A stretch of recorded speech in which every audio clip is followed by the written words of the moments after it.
ఇప్పుడు నేను చూపించబోయే రెసిపీ చిన్న పిల్లల నుంచి ముసలి వాళ్ళ వరకు బాగా యూజ్ అయ్యే రెసిపీ.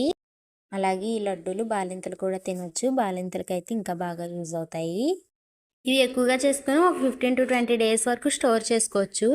ఎప్పటి నుంచో చేద్దాం అనుకుంటున్నా, బట్ ఈ రోజు కుదిరింది. ఈ రోజు అయితే చేస్తున్నాను. ఫస్ట్ అయితే నువ్వులు ప్యాకెట్లో వస్తాయి కదా, అవి ప్యాకెట్ ఓపెన్ చేసి డైరెక్ట్గా చేసేస్తే రాళ్ళు అయితే ఉంటున్నాయి. ఇంకా ఫస్ట్ అయితే ప్లేట్లో వేసుకొని రాళ్ళన్నీ వేరేసాను. ఇంకా రాళ్ళు తీస్తుంటే షన్ను అయితే నా చుట్టూ తిరుగుతూ అవి పాడు చేయడానికి చూస్తున్నాడు. ఇలా రాళ్ళు మొత్తం తీసేసిన తర్వాత పొయ్యి మీద ప్యాన్ పెట్టుకుని నువ్వులు వేసుకొని అయితే రోస్ట్ చేసుకోవాలి.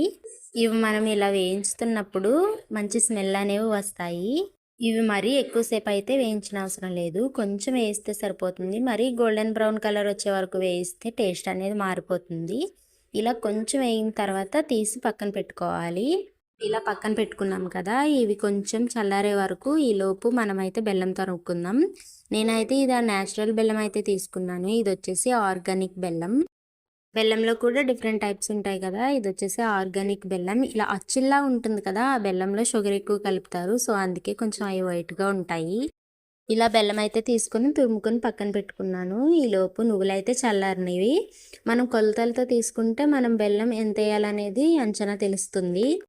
ఇది వచ్చేసి 1 కప్పు నువ్వులకి 3/4 కప్పు బెల్లం అయితే వేయాలి. నేను ఇక్కడ నువ్వులు అయితే కొలుస్తున్నాను. నాకైతే 2 కప్పులు పావు అయితే నువ్వులు వచ్చాయి. ఇలా మిక్సీ జార్లో వేసుకున్న తర్వాత ఒకసారి గ్రైండ్ చేసుకోవాలి. ఇలా గ్రైండ్ చేసుకున్న తర్వాత ఇందులో ఇలాచీ పౌడర్ కూడా కొంచెం వేసుకొని, ఇలాచీలు ఉంటే ఇలాచీలు వేసుకోవాలి.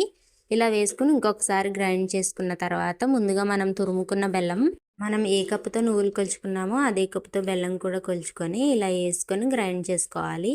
ఇలా కొంచెం గ్రైండ్ చేసుకున్న తర్వాత మనం ప్లేట్లోకి అయితే తీసేసుకోవాలి. అంతే, ఇంకా ఈజీగా అయిపోతుంది ప్రాసెస్ కూడా.